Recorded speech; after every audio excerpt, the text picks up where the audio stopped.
ನಮಸ್ತೆ ಸ್ನೇಹಿತರೆ, ನಾನಿವತ್ತು ನಿಮ್ಮನ್ನು ಭಾರತ ರತ್ನ ಭೀಮರಾವ್ ಅಂಬೇಡ್ಕರ್ ಅವ್ರನ್ನ ನೆನೆಸುತ್ತಾ ನಾನಿವತ್ತು ನಿಮ್ಮನ್ನು ತುಮಕೂರು ಕೋಟೆಗೆ ನಿಮ್ಮನ್ನು ಕರ್ಕೊಂಡು ಹೋಗ್ತೀನಿ. ಅಲ್ಲಿ ಭಾರತದ ಮೊದಲ ದಲಿತ ದೊರೆ ಆಳ್ವಿಕೆ ಮಾಡಿದಂತಹ ಕುರುಹುಗಳನ್ನು ನಾನು ನಿಮಗೆ ಕರ್ಕೊಂಡೋಗಿ ತೋರಿಸ್ತೀನಿ. ಮತ್ತು ಇನ್ನೇಕ ತಡ ಸ್ವಿಚ್ ಮಾಡಿದೆ ನೋಡಿ, ವಿಡಿಯೋ ಇಂಟ್ರೆಸ್ಟ್ ಆಗಿರುತ್ತೆ. ಬನ್ನಿ ತುಮಕೂರಿಗೆ ಹೋಗೋಣ, ನೋಡೋಣ.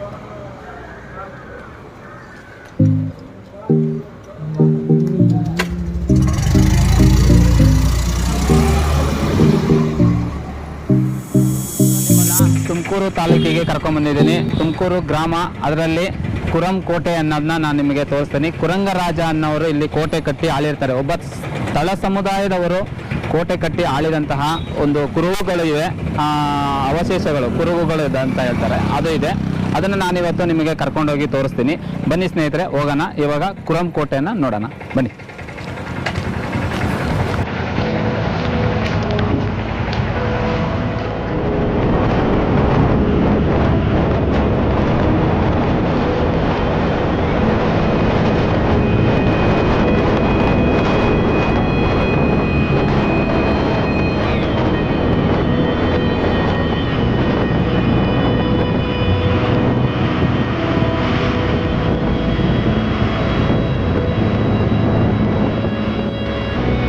ಸ್ನೇಹಿತರೆ, ಇವಾಗ ಇಲ್ಲಿ ಆಂಜನೇಯ ಟೆಂಪಲ್ ಇದೆ. ಆಂಜನೇಯಗೆ ಒಂದು ನಮಸ್ಕಾರ ಹಾಕ್ಬಿಟ್ಟು ಕುರಂ ಕೋಟೆ ನೋಡ್ಕೊಂಡು ಬರೋಣ, ಬನ್ನಿ.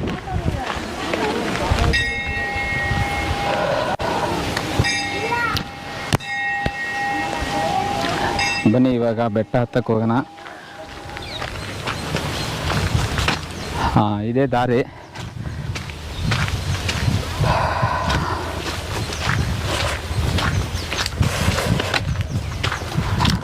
ನೋಡಿ ಎಷ್ಟು ನಿಸರ್ಗ ಹೆಂಗಿದೆ ಅಂದರೆ ಹಚ್ಚ ಹಸಿರಿನ ತಾಣ ಫುಲ್ಲು. ಕೋಟೆ ಒಳಗಡೆ ಹೋಗ್ಬೋದೇ ಒಂಥರ ವಿಶೇಷ. ಬನ್ನಿ ಹೋಗೋಣ.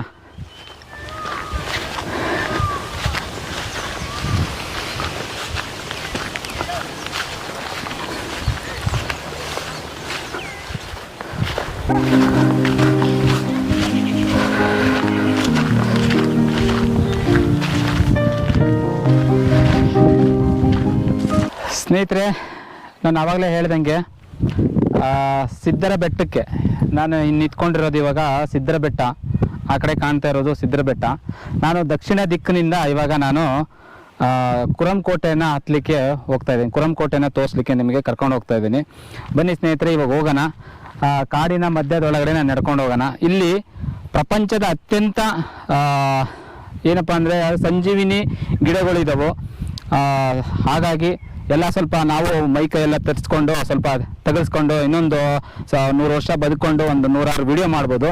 ಬನ್ನಿ ಹೋಗೋಣ, ಮಾಡೋಣ ವಿಡಿಯೋನ, ಬನ್ನಿ.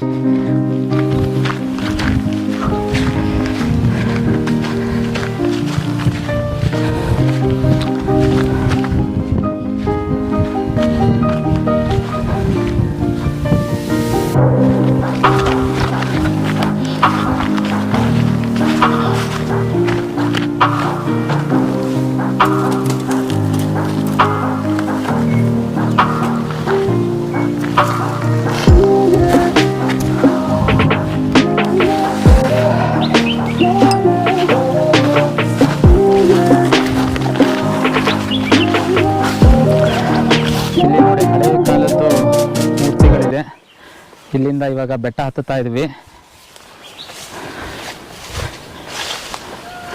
ಬನ್ನಿ ಸ್ನೇಹಿತರೆ, ಬಟ್ ರಸ್ತೆ ಯಾವುದೂ ಇಲ್ಲ, ಹಿಂಗೆ ನಡ್ಕೊಂಡು ಹೋಗೋಣ ಕಾಡಲ್ಲಿ. ಇವತ್ತು ಒಂಥರ ಟ್ರೆಕ್ಕಿಂಗ್ ಆಗುತ್ತೆ ಫುಲ್ಲು. ಆ ಥರ ಹೋಗಬೇಕು, ಟ್ರೆಕ್ಕಿಂಗ್ ಮಾಡೋಕ್ಕೆ ಬಂದಿದೆ, ಆ ಥರ ಅನಿಸುತ್ತೆ. ಬನ್ನಿ.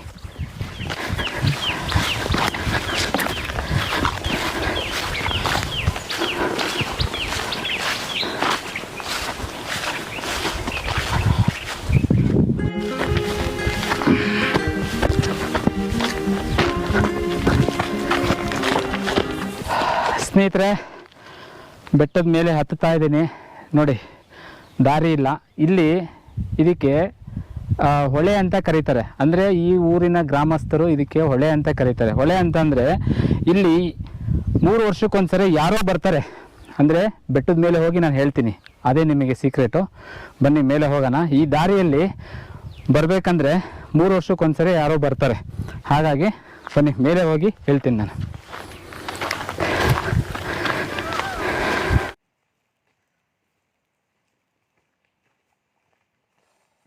ಸ್ನೇಹಿತರೆ, ದೇವರ ಹೊಳೆ ಅಂತ ಕರೀತಾರೆ ಗ್ರಾಮಸ್ಥರು ಇದಕ್ಕೆ, ಈ ದಾರಿಗೆ. ಅಂದರೆ ಇಲ್ಲಿ ಕೆಳಗಡೆ ಹೇಳ್ದಂಗೆ ನಾನು, ದೇವರ ಹೊಳೆ ಅಂದರೆ ಇದು ಬಂದು ನೀರಿನ ಸೆಲೆ ಅಲ್ಲ, ದೇವರು ಹೋಗುತ್ತಿರುವಂತಹ ದಾರಿ ಇದು. ಅಂದರೆ 3 ವರ್ಷಕ್ಕೊಂದ್ಸರಿ ಇಲ್ಲಿ ಯಾರೋ ಹೋಗ್ತಾರೆ ಅಂತ ಹೇಳಿದ್ನಲ್ಲ, 7 ದೇವತೆಗಳು ಬೆಟ್ಟದ ಮೇಲೆ ಹೋಗ್ತವೆ 3 ವರ್ಷಕ್ಕೊಂದ್ಸರಿ. ಇದು ದೇವರು ಬರುವಂತಹ ದಾರಿ ನೋಡಿ. ದೇವರು ಹೋಗುವಂಥ ದಾರಿಯಲ್ಲಿ ನನ್ನಂಥ ಹುಲಮಾನವ ಹೋಗ್ತಾ ಇದ್ದಾನೆ. ಅಂದರೆ ನೋಡಿ ಈ ಥರ ಇದೆ. ಇದರಲ್ಲಿ ಸೆಂಟ್ರಲ್ಲಿ ಒಂದೊಂದು ಮಾಡಲಿಂಗ್ ಕ್ಲಾಸು. ಈ ಕಾಡಿನ ಮಧ್ಯದಲ್ಲಿ ನಡ್ಕೊಂಡು ಬರ್ತಾ ಇದ್ದರೆ ಸಸ್ಯ ಸಂಕುಲ ತುಂಬ ಇದೆ ಇಲ್ಲಿ. ಹಾಗೆ ಇದು ನೋಡಿ, ಕಾಡು ಅವರೆ ತೋರಿಸಿಪ್ಪ ಇದನ್ನು. ಇದಕ್ಕೆ ಕಾಡು ಅವರೆ ಅಂತಾರೆ. ಅವರೆಕಾಳು ತಗೊಂಡೋಗ್ಬಿಟ್ಟು ಸಾಂಬಾರು ಮಾಡ್ಕೊಂಡು ಮುದ್ದೆ ಮಾಡ್ಕೊಂಡು ತಿಂದರೆ 3 ದಿನ ನಿದ್ದೆ. ಸ್ವಿಟ್ಜರ್ಲ್ಯಾಂಡಲ್ಲಿ ಸಿದ್ರ ಬೆಟ್ಟದಲ್ಲಿದೆ. ಹಾಗೆ ಇನ್ನೊಂದು ಮಾಡಲಿಂಗ್ ಕ್ಲಾಸಲ್ಲಿ ಇದು ಕಾಡು ಗೆಣಸು. ಇದು ಮಾರ್ನವಮಿ ಬರುತ್ತಲ್ಲ, ಮಾರ್ನವಮಿ ದಿನ ಕೆಳಗಡೆ ಗೆಡ್ಡೆ ಇರುತ್ತೆ, ತೆಗೆದುಬಿಟ್ಟು ಇಡ್ಲಿ ಥರ ಬೇಯಿಸ್ಕೊಂಡು ತಿಂದರೆ ಕಿಡ್ನಿ ಸ್ಟೋನು ಕಬರಿಲ್ಲದೆ ಹೋಗ್ಬಿಡುತ್ತೆ. ಇನ್ನು ಏನೇನಿದೆ, ತುಂಬ ಸಸ್ಯ ಸಂಕುಲ ಇದೆ. ಬನ್ನಿ ನಮ್ಮ ಸ್ನೇಹಿತರೆ, ಸಿದ್ರ ಬೆಟ್ಟದಲ್ಲಿ ಹಲವು ಸಸ್ಯ ಸಂಕುಲಗಳಿದೆ. ಅದರಲ್ಲೇ ಮಾಡಲಿಂಗ್ ಕ್ಲಾಸಲ್ಲಿ ಇನ್ನೊಂದು, ಈ ಗಿಡದ ಹೆಸರು ಬಂದುಬಿಟ್ಟು ಹಲವು ಮಕ್ಕಳ ತಾಯಿ. ನೋಡಿ ಎಷ್ಟು ಮುದ್ದಾಗಿ ಸೊಗಸಾಗಿ ಇಟ್ಟಿದ್ದಾರೆ. ಇದನ್ನು ಏನಕ್ಕಪ್ಪ ಉಪಯೋಗಿಸ್ತಾರೆ ಅಂದರೆ, ಹಸುಗಳಲ್ಲಿ ಹಾಲು ಬರ್ದಿರೇ ಇದ್ದರೆ ಇದರ ರಸ ಮಾಡಿಬಿಟ್ಟು ಕುಡಿಸಿದ್ರೆ ಜಲಲ್ಲ ದಾರೆ, ಆ ಥರ ಹಾಲು ಉಕ್ಕಿ ಬರುತ್ತೆ. ಅದನ್ನು ಯೂಸ್ ಮಾಡ್ತಾರೆ. ಹಾಗಾಗಿ ನೋಡಿ ಎಷ್ಟು ಚೆನ್ನಾಗಿದೆ, ಹಲವು ಮಕ್ಕಳ ತಾಯಿ. ಇನ್ನೂ ತುಂಬ ಇದೆ ಬೆಟ್ಟದಲ್ಲಿ ಹೇಳೋದು. ಬನ್ನಿ ಹೋಗೋಣ, ಬೆಟ್ಟ ನೋಡೋಣ, ಇಲ್ಲಾಂದರೆ ಎಲ್ಲ ಮರ್ತ್ಬಿಡ್ತೀವಿ.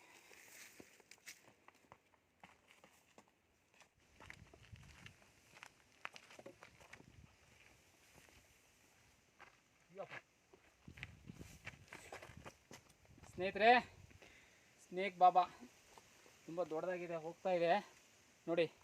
ಕಾಡಲ್ಲಿ ಇಷ್ಟು ಕಷ್ಟಪಟ್ಟು ವಿಡಿಯೋ ಮಾಡ್ತಾಯಿದ್ದೀವಿ. ಬಸವರಾಜ ಬೊಮ್ಮಾಯಿ ಸರ್, ದೊಡ್ಡ ನಮಸ್ಕಾರ ಸರ್. ಒಂದು ರೋಡ್ ಮಾಡಿಬಿಟ್ರೆ ಹಳೆ ಕಾಲದ ಕುರುಹುಗಳು ಉಳಿಸಿ ಬೆಳೆಸಿದ್ದು ಒಂದು ನಿಮಗೂ ಒಂದು ಹೆಸರು, ಸರ್ಕಾರಕ್ಕೂ ಒಂದು ಒಳ್ಳೆಯ ಹೆಸರು ಮಾಡಿಕೊಡಿ ದಯವಿಟ್ಟು, ಓಕೆನಾ? ನೋಡಿ ಸ್ನೇಹಿತರೆ, ಹಾವೆಲ್ಲ ಓಡಾಡ್ತಾ ಇದ್ದಾವೆ. ಅದಕ್ಕೆ ಕೋಲು ಸೇಫ್ಟಿಗೆ ಇಟ್ಕೊಂಡಿದ್ದೀವಿ, ಹೋಗ್ತಾಯಿದ್ದೀವಿ. ಇವಾಗ ಕೋಟೆ ಕರ್ಕೊಂಡು ಹೋಗ್ತೀನಿ, ಬನ್ನಿ.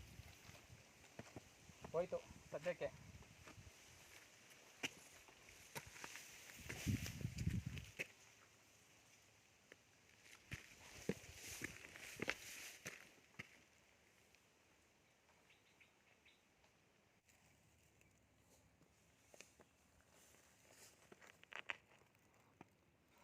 ಸ್ನೇಹಿತರೆ, ನಾನಿವತ್ತು ಕುರಂಗ ಕೋಟೆಗೆ ತೋರಿಸ್ಲಿಕ್ಕೆ ಇನ್ನೊಂದು ಸ್ವಲ್ಪ ದೂರ ಇದೆ. ಬಟ್ ಇದಕ್ಕೆ ಏನಪ್ಪ ಅಂದರೆ ಇನ್ನೊಂದು ಹೆಸರಿದೆ, ಸುವರ್ಣಗಿರಿ ಅಂತಂದೇಳಿ ಇದನ್ನು ಕರೀತಾರೆ. ಏನಕ್ಕಪ್ಪ ಅಂತಂದರೆ, ಕುರಂಗರಾಜನಿಗೆ ಒಂದು ಆನೆ ಇರುತ್ತೆ. ಅದಕ್ಕೆ ಒಂದು ವಿಷಮ ಶೀತ ಜ್ವರ ಬಂದಿರುತ್ತೆ, ಮತ್ತು ಕಾಲು ನೋವಾಗಿರುತ್ತೆ.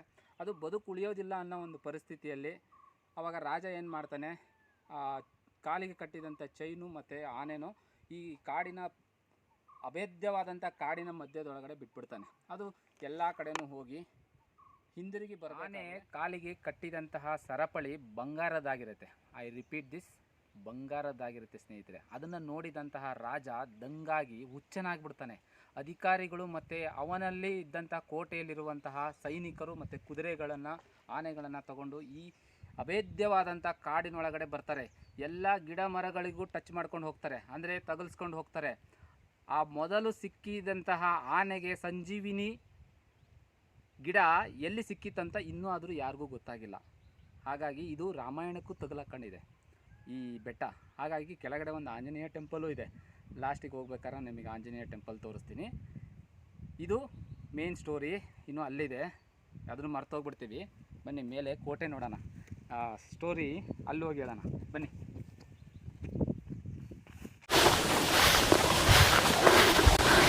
ಸ್ನೇಹಿತರೆ, ಫೈನಲ್ ಆಗಿ ನಾವು ಇವಾಗ ಕುರಂಗ ರಾಜ ಕಟ್ಟಿದಂತಹ ಕೋಟೆ ನೋಡಿ, ಇಷ್ಟು ಮಾತ್ರ ಉಳಿಸಿದ್ದಾರೆ. ನಿಧಿಗಳರು ಎಲ್ಲ ಹಾಳು ಮಾಡಿದ್ದಾರೆ. ಕುರಂಗ ಕೋಟೆ, ಕುರಂಗ ರಾಜ ಅಜ್ಮಾಸು ಇವರು 150 ವರ್ಷದವರೆಗೆ ಆಳ್ವಿಕೆಯನ್ನು ನಡೆಸಿದ್ದಾರೆ. ಇಲ್ಲಿ 25 ಪಾಳೆಪಟ್ಟು ಗ್ರಾಮಗಳ ಒಡೆಯ ಇವರು. ದಲಿತ ಮಹಾರಾಜ, ಭಾರತದ ಮೊಟ್ಟ ಮೊದಲ ದಲಿತ ಮಹಾರಾಜ, ಐ ರಿಪೀಟ್ ದಿಸ್, ಭಾರತದ ಮೊಟ್ಟ ಮೊದಲ ದಲಿತ ರಾಜ, ಕೋಟೆ ಕಟ್ಟಿ ಆಳ್ವಿಕೆಯನ್ನು ಮಾಡಿದಂತಹ ರಾಜ ಕುರಂಗ ರಾಜ. ದಲಿತ ಮಹಾರಾಜ ಕುರಂಗ ರಾಜ ಅವರು ಒಂದು ಕೋಟೆ ಕಟ್ಟಬೇಕು ಅಂತಂದೇಳಿ ರಸಾಸಿದ್ರ ಹತ್ರ ಹೋಗ್ಬಿಟ್ಟು ಹೇಳ್ತಾರೆ, ಸ್ವಾಮೀಜಿಗಳೇ ನಾವು ಒಂದು ಕೋಟೆ ಕಟ್ಟಬೇಕು ಅಂತಂದೇಳಿ ಕೇಳಿದಾಗೆ ರಸಾಸಿದ್ರು ಹೇಳ್ತಾರೆ, ನೋಡಪ್ಪ, ಚರಾಚರ ವಸ್ತುಗಳಿಗೆ ಅಧಿಪತಿಯಾದಂತಹ ರುದ್ರನ ಒಂದು ದೇವಸ್ಥಾನ ಕಟ್ಬಿಟ್ಟು ಅವರ ಆಶೀರ್ವಾದ ತಗೊಂಡು ನೀನು ಕೋಟೆ ಕಟ್ಟು ಅಂತ ಹೇಳ್ತಾರೆ.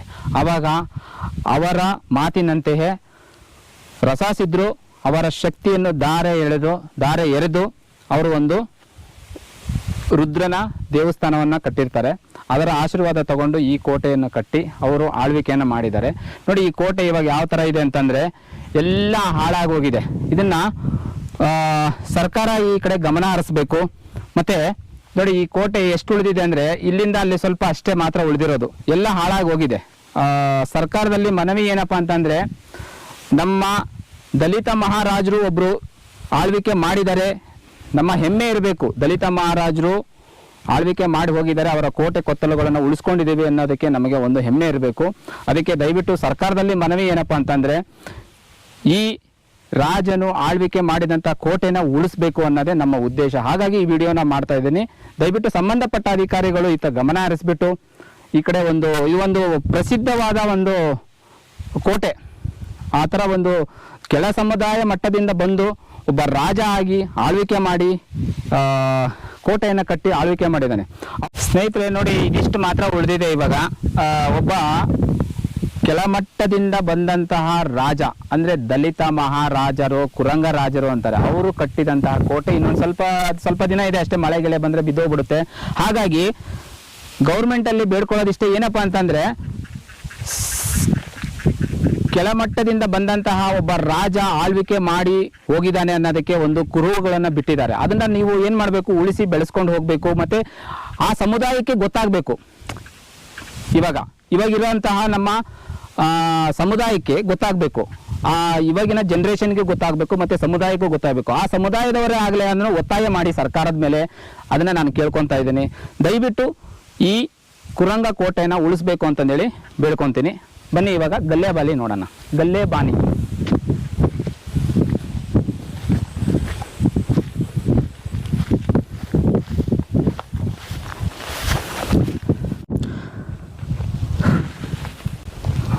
ಸ್ನೇಹಿತರೆ, ಕುರಂಗ ರಾಜ ಅನ್ನೋ ಒಬ್ಬ ದಲಿತ ಮಹಾರಾಜರು ಚರ್ಮದ ನಾಣ್ಯವನ್ನು ಚಲಾವಣೆಗೆ ತರಲಿಕ್ಕೆ ಒಂದು ಮುಖ್ಯ ಸಾಧನ ಅನ್ಬೋದು. ಇದು ಏನಕ್ಕಪ್ಪ ಅಂತಂದರೆ, ಚರ್ಮದ ನಾಣ್ಯವನ್ನು ಪ್ರೋಸೆಸ್ ಮಾಡೋಕ್ಕೆ ಒಂದು 30 ದಿನ ಬೇಕಾಗುತ್ತೆ. ಅದು ಚರ್ಮ ಮತ್ತು ಇಲ್ಲಿ ಈ ಬೆಟ್ಟದಲ್ಲಿ ಸಿಗುವಂತಹ ಒಂದು ಗಿಡ ಮೂಲಿಕೆಗಳನ್ನು ತಗೊಂಬಂದು ಇಲ್ಲಿ ನೆನೆ ಇಡ್ತಾ ಇದ್ರು. ಅಂದರೆ 30 ದಿನ ನೆನೆ ಇಟ್ಟ ಆದಮೇಲೆ ಅದನ್ನು ತೆಗೆದು ಚರ್ಮದ ನಾಣ್ಯವನ್ನು ಚಲಾವಣೆಗೆ ತಂದಂತಹ ಭಾರತದ ಮೊಟ್ಟ ಮೊದಲ ದೊರೆ ಕುರಂಗ ರಾಜ ಅವರು. ಇದು ಗಲ್ಲೆ ಬಾನಿ ಅಂತಾರೆ. ನಾನಿವಾಗ ನಿಂತಿರೋದು ಗಲ್ಲೆ ಬಾನಿಯ ಹತ್ರ. ತೋರಿಸಿಪ್ಪ ಇದನ್ನು.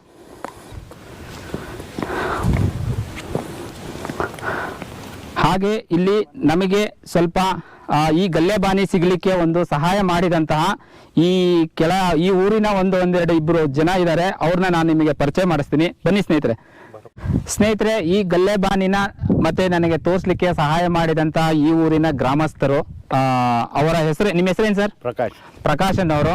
ತುಂಬಾ ಥ್ಯಾಂಕ್ ಯು. ನೀವು ಈ ಗಲ್ಲೆ ಬಾನಿನ ನಮಗೆ ತೋರಿಸ್ಬಿಟ್ಟು ಸ್ವಲ್ಪ ಮಾರ್ಗದರ್ಶನ ಕೊಟ್ಟಿದ್ದಕ್ಕೆ ತುಂಬಾ ಧನ್ಯವಾದಗಳು. ಸರಿನಾ? ಓಕೆ ಸ್ನೇಹಿತರೆ, ಇದು ನೋಡಿ ಕುರಂಗ ರಾಜ ಅವರು ಕಟ್ಟಿಸಿದಂತಹ ಕೋಟೆನ ಉಳಿಸ್ಬೇಕು ಮತ್ತೆ ಬೆಳೆಸಬೇಕು ಅನ್ನೋ ಒಂದು ಉದ್ದೇಶದಿಂದ ಈ ವಿಡಿಯೋನ ಮಾಡ್ತಾ ಇದ್ದೀನಿ. ದಲಿತ ಸಂಘದವರೇ ಆಗಲಿ ಮತ್ತೆ ಯಾರೇ ಆಗಲಿ, ಆರ್ಕಾಲಜಿಸ್ಟ್ ಆಗಲಿ, ನಮ್ಮ ರಾಜ್ಯದ ಮುಖ್ಯಮಂತ್ರಿಗಳಾದಂತಹ ಬಸವರಾಜ ಬೊಮ್ಮಾಯಿ ಸರ್, ನಿಮಗೆ ದೊಡ್ಡ ನಮಸ್ಕಾರ. ದಯವಿಟ್ಟು ಈ ಕುರಂಗ ಕೋಟೆನ ಉಳಿಸ್ಬೇಕು. ಮತ್ತೆ ಅಲ್ಲಿ ಈ ಥರ ಕಟ್ಟಿಬಿಟ್ಟು ಹೋದರೆ ನೋಡಿ ಸ್ನೇಹಿತರೆ, ಈ ಥರ ಕಟ್ಟಿಬಿಟ್ಟು ಹೋದರೆ ಅವರು ಮನೆ ಕಟ್ಟೋ ಒಂದು ಬೇಡಿಕೆಯನ್ನು ಇಟ್ಕೊಂಡಿರ್ತಾರೆ ಅನ್ನೋ ಒಂದು ಉದ್ದೇಶದಿಂದ ಈ ಥರ ಕಟ್ಟಿರ್ತಾರೆ ನೋಡಿ ಅಲ್ವಾ. ಎಷ್ಟು ನಂಬಿಕೆ ಅಲ್ಲ ದೇವ್ರ ಮೇಲೆ. ಅದಕ್ಕೆ ಹೇಳೋದು ಚರಾಚರ ವಸ್ತುಗಳಿಗೆ ರುದ್ರನಾನ ಇವಾಗ ನೋಡುವ ಸಮಯ, ಬನ್ನಿ ಹೋಗೋಣ. ಇದ್ದರು ಅವರ ತಪಸ್ಸಿನ ಶಕ್ತಿಯಿಂದ ಚರಾಚರ ವಸ್ತುಗಳಾದಂತಹ ರುದ್ರನನ್ನು ಸ್ಥಾಪನೆ ಮಾಡಿದಂತಹ ಜಾಗಕ್ಕೆ ನಾವು ಬಂದಿದ್ದೀವಿ. ಇವಾಗ ರುದ್ರನ ನೋಡುವ ಸಮಯ, ಬನ್ನಿ ಇವಾಗ ಒಳಗಡೆ ಹೋಗಿ ದರ್ಶನ ಮಾಡೋಣ, ದೇವರ ದರ್ಶನ ಮಾಡೋಣ.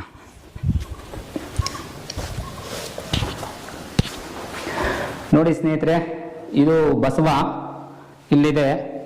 ಬಸವನನ್ನು ಇಲ್ಲಿ ಪ್ರತಿಷ್ಠಾಪನೆ ಮಾಡಿದ್ದಾರೆ. ಮತ್ತು ಚರಾಚರ ವಸ್ತುಗಳಿಗೆ ಅಧಿಪತಿಯಾದಂತಹ ರುದ್ರನ ಒಂದು ನೋಡಿ ಕಣ್ ತುಂಬ್ಕೊಳ್ಳಿ. ಇದು ಮೂರು ವರ್ಷಕ್ಕೆ ಒಂದ್ಸರಿ ಇಲ್ಲಿ ಪೂಜೆ ನಡೆಯುತ್ತೆ. 7 ದೇವತೆಗಳು ಬಂದು ಇಲ್ಲಿ ಪೂಜೆ ಮಾಡ್ತಾರೆ. ಹಾಗಾಗಿ ಚರಾಚರ ವಸ್ತುಗಳಿಗೆ ರುದ್ರನಾದಂತಹ ರುದ್ರನ ನಿಮ್ಮನ್ನು ಇವಾಗ ದರ್ಶನ ಮಾಡಿಸಿದ್ದೀನಿ ನೋಡಿ ಸ್ನೇಹಿತರೆ. ಇದು ನಂದಿ, ಶಿವನ ಮುಂದೆ ಇರುವಂತಹ ನಂದಿ, ಇದು ನಂದಿ ವಿಗ್ರಹ. ಬಟ್ ಈ ಥರದ್ದೆಲ್ಲ ಒಂದು ಹಳೆಯ ಕಾಲದ ಒಂದು ಕುರುಹುಗಳನ್ನ ಉಳಿಸ್ಕೋಬೇಕು ಸ್ನೇಹಿತರೆ. ಕುರಂಗ ರಾಜ ಆಳಿದಂತಹ ಕೋಟೆನ ನಾನು ನಿಮಗೆ ತೋರಿಸಿದ್ದೀನಿ. ಅಳಿದಂತಹ ಕೋಟೆಯ ಅವಶೇಷಗಳನ್ನು ನಾನು ನಿಮಗೆ ತೋರಿಸಿದ್ದೀನಿ. ಮತ್ತು ಚರಾಚರ ವಸ್ತುಗಳಿಗೆ ರುದ್ರನಾದಂತಹ ರುದ್ರನ ದೇವಸ್ಥಾನ ತೋರಿಸಿದ್ದೀನಿ. ಮತ್ತು ಗಲ್ಲೆಬಾನಿ ನಾಣ್ಯಗಳು, ಚರ್ಮದ ನಾಣ್ಯಗಳನ್ನು ತಯಾರಿಸುವಂತಹ ಗಲ್ಲೆಬಾನಿ ತೋರಿಸಿದ್ದೀನಿ. ಹಾಗಾಗಿ ಈ ಥರ ಒಂದು ದಲಿತ ಮಹಾರಾಜ ಆಳ್ವಿಕೆ ಮಾಡಿದಂತಹ ಒಂದು ಕೋಟೆನ ಅಳಿವಿನ ಅಂಚಿನಲ್ಲಿದೆ. ಹಾಗಾಗಿ ಭಾರತದ ಜನತೆ ಮತ್ತು ಕರ್ನಾಟಕದ ಜನತೆಯಲ್ಲಿ ಮನವಿ ಏನಪ್ಪ ಅಂತಂದರೆ, ಸರ್ಕಾರದ ಗಮನಕ್ಕೆ ತರಬೇಕು. ಮತ್ತು ಈ ಥರ ಒಂದು ದಲಿತ ಮಹಾರಾಜ ಆಳ್ವಿಕೆ ಮಾಡಿ ಹೋಗಿರೋದನ್ನು ನಾವು ಉಳಿಸಿ ಬೆಳೆಸ್ಕೋಬೇಕು. ಮುಂಬರುವ ಪೀಳಿಗೆಗೂ ಗೊತ್ತಾಗಬೇಕು ಇಲ್ಲಿ ಒಬ್ಬ ದಲಿತ ಮಹಾರಾಜ ಆಳ್ವಿಕೆ ಮಾಡಿದ್ದ ಅನ್ನೋದಕ್ಕೆ ಒಂದು ನಾಮಫಲಕ ಹಾಕಿ ಮತ್ತು ಜನಗಳು ಬರೋ ಒಂದು ದಾರಿಯನ್ನು ಮಾಡಿಕೊಡಿ. ಆವಾಗ ಗೊತ್ತಾಗುತ್ತೆ ನಮ್ಮ ಜನತೆಗೆ ಇದು ಒಂದು ದಲಿತ ಮಹಾರಾಜನ ಕತೆ ಅನ್ನೋದು. ಕೋಟೆ ಯಾವ ಥರ ಕಟ್ಟಿದ, ಆಳ್ವಿಕೆ ಯಾವ ಥರ ಮಾಡಿದ, ಸಮಾಜ ಯಾವ ಥರ ಉದ್ಧಾರ ಮಾಡ್ತಾ ಇದ್ರು ಅವರು ಜನಗಳಿಗೆ. 25 ಪಾಳ್ಯಪಟ್ಟುಗಳನ್ನ ಆಳ್ವಿಕೆ ಮಾಡಿ ಯಾವ ಥರ ಒಂದು ಜನೋಪಕಾರಿ ಕೆಲಸಗಳನ್ನು ಮಾಡಿದ್ದಾರೆ ಅನ್ನೋದನ್ನ ಅವರು ತಿಳುವಳಿಕೆ ಮಾಡಬೇಕು, ತಿಳುವಳಿಕೆ ಬರೆಸ್ಬೇಕು. ಹಾಗಾಗಿ ನಾನು ವಿಡಿಯೋ ಮಾಡಿರೋದನ್ನ ನಿಮಗೆ ಇಷ್ಟ ಆಗಿದ್ರೆ ಕಮೆಂಟ್ ಮಾಡಿ, ಸಬ್ಸ್ಕ್ರೈಬ್ ಮಾಡಿ ಅಂತ ಕೇಳ್ತಾ, ಮತ್ತು ಈ ಪ್ಲೇಸ್ಗೆ ಬರಬೇಕಂದ್ರೆ ನಾನು ಕಮೆಂಟ್ಸ್ ಇದರಲ್ಲಿ ಲಿಂಕಲ್ಲಿ ಡಿಸ್ಕ್ರಿಪ್ಷನ್ನಲ್ಲಿ ನಾನು ನಿಮಗೆ ಲಿಂಕನ್ನು ಹಾಕಿರ್ತೀನಿ. ಅಲ್ಲಿ ಬಂದುಬಿಟ್ಟು ನೀವು ಇಲ್ಲಿಗೆ ಡೈರೆಕ್ಟಾಗಿ ಬರ್ಬೋದು. ಮ್ಯಾಪ್ ಮುಖಾಂತರ ನಾನು ಲಿಂಕನ್ನು ಡಿಸ್ಕ್ರಿಪ್ಷನಲ್ಲಿ ಹಾಕಿರ್ತೀನಿ. ದಯವಿಟ್ಟು ಏನಾದರೂ ಇದ್ದರೆ ನೀವು ಕಮೆಂಟ್ಸ್ ಮಾಡಿ, ಮತ್ತು ನಿಮ್ಮ ಸಜೆಷನ್ಸ್ ಏನಾದರೂ ಇದ್ದರೆ ಕಮೆಂಟ್ಸ್ ಬಾಕ್ಸಲ್ಲಿ ಕಮೆಂಟ್ ಮಾಡಿ ಅಂತ ಕೇಳ್ಕೊಳ್ತಾ ಈ ವಿಡಿಯೋ ನಾವು ಮುಗಿಸ್ತಾ ಇದ್ದೀನಿ. ನಮಸ್ತೆ, ಜೈ ಹಿಂದ್, ಜೈ ಕರ್ನಾಟಕ. ಸ್ನೇಹಿತರೆ, ಕುರಂಗ ರಾಜ ಆಳಿದಂತಹ ಕೋಟೆನ ನಾನು ನಿಮಗೆ ತೋರಿಸಿದ್ದೀನಿ. ಅಳಿದಂತಹ ಕೋಟೆಯ ಅವಶೇಷಗಳನ್ನು ನಾನು ನಿಮಗೆ ತೋರಿಸಿದ್ದೀನಿ. ಮತ್ತು ಚರಾಚರ ವಸ್ತುಗಳಿಗೆ ರುದ್ರನಾದಂತಹ ರುದ್ರನ ದೇವಸ್ಥಾನ ತೋರಿಸಿದ್ದೀನಿ. ಮತ್ತು ಗಲ್ಲೆಬಾನಿ ನಾಣ್ಯಗಳು, ಚರ್ಮದ ನಾಣ್ಯಗಳನ್ನು ತಯಾರಿಸುವಂತಹ ಗಲ್ಲೆಬಾನಿ ತೋರಿಸಿದ್ದೀನಿ. ಹಾಗಾಗಿ ಈ ಥರ ಒಂದು ದಲಿತ ಮಹಾರಾಜ ಆಳ್ವಿಕೆ ಮಾಡಿದಂತಹ ಒಂದು ಕೋಟೆನ ಅಳಿವಿನ ಅಂಚಿನಲ್ಲಿದೆ. ಹಾಗಾಗಿ ಭಾರತದ ಜನತೆ ಮತ್ತು ಕರ್ನಾಟಕದ ಜನತೆಯಲ್ಲಿ ಮನವಿ ಏನಪ್ಪ ಅಂತಂದರೆ, ಸರ್ಕಾರದ ಗಮನಕ್ಕೆ ತರಬೇಕು. ಮತ್ತು ಈ ಥರ ಒಂದು ದಲಿತ ಮಹಾರಾಜ ಆಳ್ವಿಕೆ ಮಾಡಿ ಹೋಗಿರೋದನ್ನು ನಾವು ಉಳಿಸಿ ಬೆಳೆಸ್ಕೋಬೇಕು. ಮುಂಬರುವ ಪೀಳಿಗೆಗೂ ಗೊತ್ತಾಗಬೇಕು ಇಲ್ಲಿ ಒಬ್ಬ ದಲಿತ ಮಹಾರಾಜ ಆಳ್ವಿಕೆ ಮಾಡಿದ್ದ ಅನ್ನೋದಕ್ಕೆ ಒಂದು ನಾಮಫಲಕ ಹಾಕಿ, ಮತ್ತು ಜನಗಳು ಬರೋ ಒಂದು ದಾರಿಯನ್ನು ಮಾಡಿಕೊಡಿ. ಆವಾಗ ಗೊತ್ತಾಗುತ್ತೆ ನಮ್ಮ ಜನತೆಗೆ ಇದು ಒಂದು ದಲಿತ ಮಹಾರಾಜನ ಕತೆ ಅನ್ನೋದು. ಕೋಟೆ ಯಾವ ಥರ ಕಟ್ಟಿದ, ಆಳ್ವಿಕೆ ಯಾವ ಥರ ಮಾಡಿದ, ಸಮಾಜ ಯಾವ ಥರ ಉದ್ಧಾರ ಮಾಡ್ತಾ ಇದ್ರು ಅವರು ಜನಗಳಿಗೆ. 25 ಪಾಳ್ಯಪಟ್ಟುಗಳನ್ನ ಆಳ್ವಿಕೆ ಮಾಡಿ ಯಾವ ಥರ ಒಂದು ಜನೋಪಕಾರಿ ಕೆಲಸಗಳನ್ನು ಮಾಡಿದ್ದಾರೆ ಅನ್ನೋದನ್ನ ಅವರು ತಿಳುವಳಿಕೆ ಮಾಡಬೇಕು, ತಿಳುವಳಿಕೆ ಬರೆಸ್ಬೇಕು. ಹಾಗಾಗಿ ನಾನು ವಿಡಿಯೋ ಮಾಡಿರೋದನ್ನ ನಿಮಗೆ ಇಷ್ಟ ಆಗಿದ್ರೆ ಕಮೆಂಟ್ ಮಾಡಿ, ಸಬ್ಸ್ಕ್ರೈಬ್ ಮಾಡಿ ಅಂತ ಕೇಳ್ತಾ, ಮತ್ತು ಈ ಪ್ಲೇಸ್ಗೆ ಬರಬೇಕಂದ್ರೆ ನಾನು ಕಮೆಂಟ್ಸ್ ಇದರಲ್ಲಿ ಲಿಂಕಲ್ಲಿ ಡಿಸ್ಕ್ರಿಪ್ಷನ್ನಲ್ಲಿ ನಾನು ನಿಮಗೆ ಲಿಂಕನ್ನು ಹಾಕಿರ್ತೀನಿ. ಅಲ್ಲಿ ಬಂದುಬಿಟ್ಟು ನೀವು ಇಲ್ಲಿಗೆ ಡೈರೆಕ್ಟಾಗಿ ಬರ್ಬೋದು.